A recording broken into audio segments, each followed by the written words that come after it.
프라미서 TV 새벽 기도회입니다. 오늘은 요한계시록 11장 2절 말씀으로 마띠아 지파장의 문맥을 무시한 자의적 해석이란 제목으로 하나님 말씀을 전합니다. 계시록 11장 2절 말씀을 보시면 성전 바깥 마당은 청량하지 말고 그냥 두라. 이것은 이방인에게 주었은즉 그들이 거룩한 성을 42달 동안 짓밟으리라. 요한계시록을 제일 먼저 읽게 된 일대 독자들은 극심한 핍박과 환난을 겪고 있는 신자들입니다. 이 말씀은 굉장히 위로가 되고 은혜가 되는 말씀입니다. 성전 바깥 마당은 이방인들에게 내어 주었고 그 이방인들이 거룩한 성을 42달 동안 짓밟으리라. 하나님께서 허락한 시간, 하나님이 허락한 기한 동안에만 핍박할 수 있다. 어제 아침에 1절을 보았는데요, 천사가 요한에게 지팡이를 주면서 하나님의 성전과 제단과 그 안에서 경배하는 자들을 청량하되 하나님의 몸된 교회를 하나님께서 간섭하고 계신다. 성도들의 신앙을 체크하고 계신다. 돌보고 있다. 내가 살펴보고 있다. 내가 간섭하고 있다. 그렇지만 지금 이방인들은 성전 바깥 마당을 밟고 핍박할 거다. 그러나 하나님의 주권 아래 이 모든 것들이 되어지고 있는 거다. 그래서 너희는 이기는 자가 되어야 된다. 이 환난을 이기고 이 핍박을 이기고 끝까지 믿음을 지키는 자들이 되어야 된다.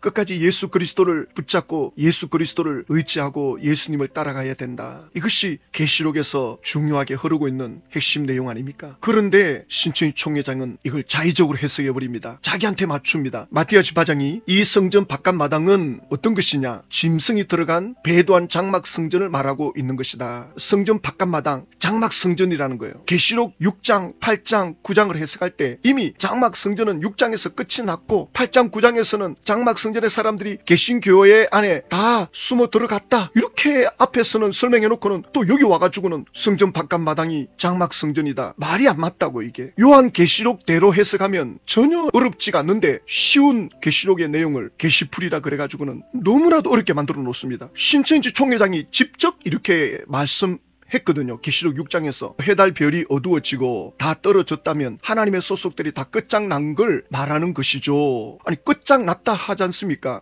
그리고 계시록 7장에서 신천지가 창조되었다. 끝장났다는 말이 무슨 말인지 모릅니까? 노아 홍수 심판, 바벨탑이 심판을 받고 소돔 고모라가 심판을 받으면 끝장난 겁니다. 끝장이 났다는 것은 더 이상 거기에 희망이 없어요. 다 죽고 사라지고 맨 땅입니다. 그런데 끝났다 해놓고는 또 그 다음 장에 가가지고는 또 짓밟는다, 또 심판한다. 무슨 심판을 그런 식으로 자주 합니까? 법정에서 판결을 내려서 사형을 시켰으면 끝났지. 사형시켰는데 또 그 다음에 그 사람을 사형시킨다. 말이 됩니까? 말이 안 되는 걸 지금 신천지 총회장이 지파장들에게 가르쳐가지고 지파장들은 도대체 어떻게 배웠길래 이렇게 말도 안 되는 억지 주장을 하느냐는 겁니다. 신천지 총회장이 이렇게 말합니다. 계시록 6장에서 그렇게 된 사람들이 8장에서는 어떻게 되는가? 하나님의 나라에 있었지만 잘못해서 심판해서 끝장냈으니 하나님 나라에서 쫓겨난 이자들은 어디 가서 어떻게 되는가? 그것을 설명하는 것이 8장에서부터 나오는 거거든요. 아니 성경 기본 해석의 원리가 일관성인데 앞에 말과 뒤에 말이 일관성이 있어야 될 것 아닙니까? 앞에서는 끝났다, 이제 끝이다, 그래서 새로운 하나님의 나라가 창조됐다. 그래놓고는 8장에 장막성전 또 설명합니다. 또 심판합니다. 이건 자기들의 뜻에 끼워 맞추기 위해서 억지로 해석하는 것밖에 안 됩니다. 그러니까 이제 갈수록 이 말이 꼬이는 거예요. 오늘 또 11장 내용을 보면 말도 안 되는 걸 끼워 맞춥니다. 아니 어처구니 없는 주장을 하는 걸 볼 수 있습니다. 예수님께서 사도 요한에게 성전과 제단과 성전 안에서 경배하는 자들을 청량하라. 그러나 바깥 마당은 청량하지 마라. 이방인에게 속한 그들에게는 하나님의 간섭이 있어야 할 이유가 없다. 내가 하나님의 자녀들을 돌보고 있다. 이 대조적인 설명을 하는 거죠. 그런데 그 이방인들이 누구냐? 마띠아 지파장이 이 이방인은 누구냐? 청지기 교육원이라는 거예요. 계시록 13장, 6장, 2장, 3장에 출연한 동일한 장소가 되겠습니다. 이곳에 들어와서 짓밟는 이방인은 누구냐? 7머리와 10뿔 가진 짐승의 조직체를 말하는 것입니다. 마당을 짓밟는 이방인, 청지기 교육원인데 이들이 마귀 집단이라는 거예요. 쉽게 말하면 뭐 여기 7머리 10뿔 짐승, 이 전부 지옥 가는 마귀 집단이잖아요. 그러면 청지기 교육원이 장막 성전에 들어와서 도대체 뭘 했느냐? 말해주지 않습니다. 그러나 청지기 교육원의 대표가 되는 오평훈 씨가 지난 법정에 나와서 예수 믿는 신앙을 말씀하고 있지 않습니까? 아니 도대체 무슨 근거로 예수를 믿는 이 목자들에게 마귀 취급을 하느냐는 거죠. 그러면 예수 믿는 청지기 교육원이 짐승이고 마귀 집단이면 예수님 제자 때부터 지금까지 2000년 동안 예수 믿었던 사람들은 전부 마귀 집단이 되는 겁니다. 그렇지 않습니까? 말도 안 되는 이런 억지 주장이 어디 있습니까? 자, 그러면서 또 이렇게 말합니다. 그들의 실체는 실상 마당을 밟고 들어온 이방인 청지기 교육원의 실상 7 목자가 되겠습니다. 그러면서 당시 김씨, 항씨, 완씨, 김씨, 백씨, 땅씨 이름들을 가명으로 기록하겠습니다. 초창기 교육부장은 이름을 다 거론했거든요. 지금도 영상으로 나와요. 김 교육부장이 그 이름을 다 거론하는 내용이 다 나와요. 근데 명예훼손에 휘말리고 싶지 않아서 그러는지 나중에 가서는 이제 이름을 거론 안 해요. 근데 지난번 이 문제로 인해서 한번 법정 다툼이 있었지 않습니까? 이 7 머리 중에 백동섭이라는 목사는 전혀 여기 관계되지 않았다.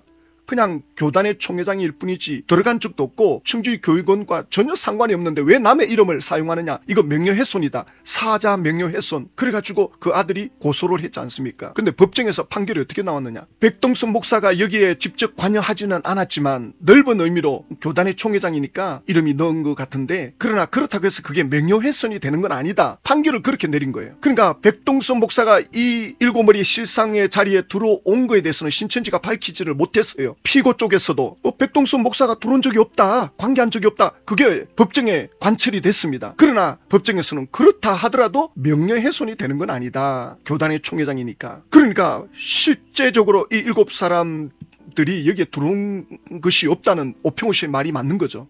그런데 지금 마띠아 집화장은 이름을 거론해가면서 이 사람들이 이방인들이다, 마당을 짓밟았다, 성전밭 마당을 짓밟은 이유는 무엇이냐, 하나님의 선민이 배도하고 회개하지 않았기 때문에 심판하시고자 하는 것입니다. 유재열 장막 성전의 사람들이 회개하지 않았기 때문에 청지기 교육원을 들어서 심판했다. 그런데 그 이방인들이 들어와서 짓밟는데 그 기간이 얼마냐, 42달 동안이다. 42달을 신천지 마띠아 집화장은 실제적인 숫자 3년 6개월 문자 그대로 이걸 설명하거든요. 그러니까 한 구절 안에서 문자로 해석했다가 상징으로 해석했다가 이렇게 해석하는 경우가 없습니다. 그러니까 자기들한테 끼워 맞추려고 하다 보니까 문맥을 무시하고 성경 해석의 기본 원리를 다 무시해버립니다. 그러면 이게 어떤 결론이 나오냐면 신천지 계시록으로만 해석할 수 있는 거예요. 전부 다 뜯어 고쳐놨으니까. 그래놓고는 계시의 목사들 보고 시험을 치자 이렇게 주장하는데, 그래서 제발 좀 나를 불러달라, 제가 신천지 강사한테 말을 했죠. 불러달라, 나 가겠다, 나도 가서 그러면 문제를 좀 내겠다. 그리고 42달도 마찬가지입니다. 3년 6개월을 짓밟는다. 그럼 청지기 교육원이 여기 들어와서 3년 6개월을 짓밟았느냐, 전혀 이게 말이 안 되거든요. 근데 이걸 이제 문자로 풀어요. 마띠아 집화장이 뭐라고 하느냐, 예레미야 25장 11절을 보라는 겁니다. 예레미야 25장 11절을 보면 이 모든 땅이 폐허가 되어 놀랄 일이 될 것이며 이 민족들은 70년 동안 바벨론의 왕을 섬기리라. 예레미야, 이사야, 에스겔 포로 시기 때 아닙니까? 그 시대에 이스라엘 백성들이 바벨론의 포로로 잡혀가서 70년을 채우고 70년 만에 돌아옵니다. 이건 역사적 사건입니다. 그런데 마띠아 집화장은 뭐라고 하느냐, 예레미야 25장 11절에 이스라엘이 이방 바벨론에게 70년 동안 멸망을 당해버리면 모든 육체가 죽어버리기 때문에 70년을 3년 반으로 감했다는 내용입니다. 이스라엘 백성들이 바벨론에 포로로 잡혀가서 70년 동안 포로 생활하다가 돌아온 것이 성경 곳곳에 명백하게 기록되어 있는데 3년 반으로 줄였다는 내용이 한 구절도 없습니다. 절대 찾아볼 수가 없어요. 아니 마띠아 집화장은 지금 무슨 근거로 이걸 끼워 맞추느냐고. 왜 이 예레미야 25장 11절을 계시록 11장 2절에다가 끼워 맞추느냐 말입니다. 아니 3년 6개월로 감했다는 내용이 어디 있습니까? 없습니다. 예레미야나 이사야나 에스겔에 이런 내용이 없습니다. 이건 억지 주장입니다. 왜 이런 주장을 하죠? 계시록 11장 2절을 설명하려니까 3년 6개월인데 3년 6개월은 7년의 반인데 설명할 길이 없는 거예요. 설명할 길이 없어. 왜 3년 6개월인지를 설명을 못하는 거예요. 그러면서 이렇게 말합니다. 그들이 짓밟는 42달은 무엇이냐, 계시록 13장 5절에 보게 되면은 이방인들이 배도한 선민을 42달 동안 다스린다는 내용이 나오거든요. 그러니까 계시록에 42달 짓밟는다는 그거를 구약의 바벨론 포로 7년을 끌어와가지고는 이걸 억지로 연결시켜가지고는 42달로 3년 6개월로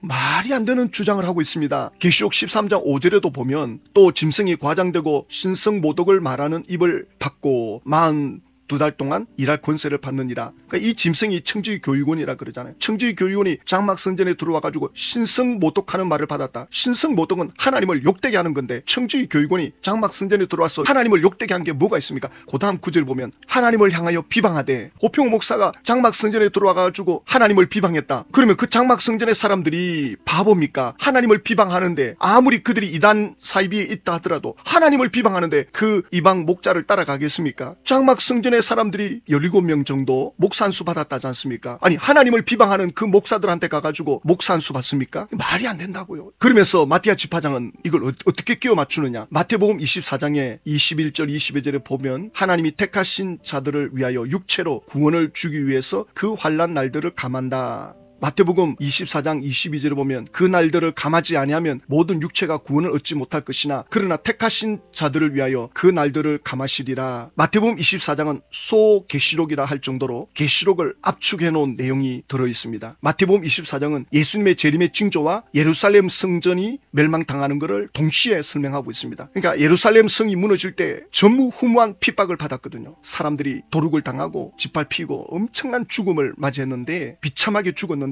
만약에 그 기한을 충분히 늘려줬다면 다 죽었다. 그래서 그 기한 날짜를 내가 줄인다. 그래서 하나님의 택한 자녀들이 그렇게 비참하게 죽는 자리까지 나가지 않도록 최대한 내가 날짜를 다스린다. 이 말씀을 지금 하고 있는 거거든요. 이거를 지금 장막 성전에다가 끼워 맞추는 겁니다. 요한계시록 8장 12절에도 보면 넷째 천사가 나팔을 불 때 해 3분의 1과 달 3분의 1과 별들의 3분의 1이 타격을 받아. 이런 내용은 하나님께서 그 심판을, 하나님의 그 재앙을 다스리신다, 주관하고 계신다, 이 말씀을 하고 있는 것입니다. 그러니까 마태복음 24장에 하나님께서 그 육체의 구원을 위해서 날들을 감해 주신다. 이거는 실제로 예루살렘 성전이 무너질 때 실제로 있었던 역사적 사건이고, 또 앞으로도 이 마지막 때에 많은 환란이 있지만 하나님께서는 하나님의 자녀들을 돌보신다, 이 말씀을 지금 하고 있는 건데, 이거를 지금 계시록 11장 2절에 갖고 와가지고는 장막 성전이 무너질 때 하나님께서 감해 주신다, 그러면서 하는 말이 이것도 얼마나 큰 축복입니까? 7년 받아야 될 환란을 42달로 감해 주셨다. 얼마나 큰 축복입니까? 아니, 계시록 6장을 설명할 때는 해달 별이 다 떨어져가지고 끝장났다 그러고, 계시록 8장 9장에서는 장막 성전이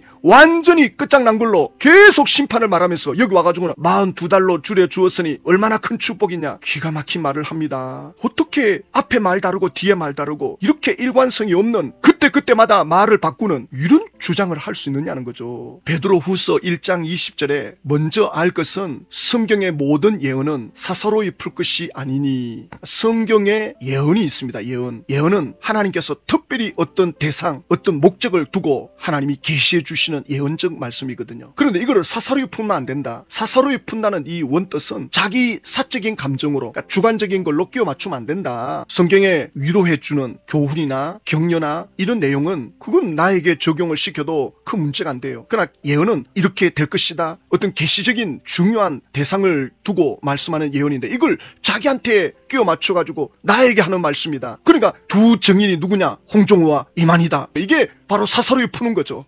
그 성경의 특정 인물을 자기한테 끼워 맞추는 거예요. 엘리야가 누구냐? 바로 그게 나다. 보혜사가 누구냐? 그게 바로 나다. 전부 이렇게 사이비가 나오는 겁니다. 베드로후서 1장 21절에 예언은 언제든지 사람의 뜻으로 낸 것이 아니요 오직 성령의 감동하심을 받은 사람들이 하나님께 받아 말씀한 것입니다. 성령의 감동으로 하나님께 말씀을 받아서 말씀한 것이기 때문에 자기 감정으로 풀면 안 되거든요. 자기 욕심으로 풀면 안 되는 겁니다. 계시록 1장부터 17장이 성취됐다고 하는 그 내용의 실상들이 전부 다 이렇게 억지로, 특히 계시록 11장에 와서는 마띠아 지파장이 성경의 이 문맥을 앞에 말 다르고 뒤에 말 다루는, 앞에 말과 뒤에 말이 일치가 돼야 되는데 여기서는 이렇게 말하고 저기 와서는 또 딴소리하고, 이게 문맥을 무시하는 거거든요. 그리고 자의적인 해석, 자기한테 끼워 맞추는 거예요. 신천지에다가 끼워 맞추는 거예요. 그러니까 계시록 18장이 되면 바벨론 교회가 불이 떨어져서 다 죽는다, 어처구니 없는 이런 주장을 하는 거예요. 계시록 19장에 신천지 총회장과 예수님이 결혼잔치한다, 이건 전혀 관계없는 내용이거든요. 또 계시록 20장에 순교자의 영이 내려와가지고 14만 4천이 육체 행성 들어간다, 이게 전부 다 웃기는 이야기입니다. 신천지 총회장이 사망하면 그때서야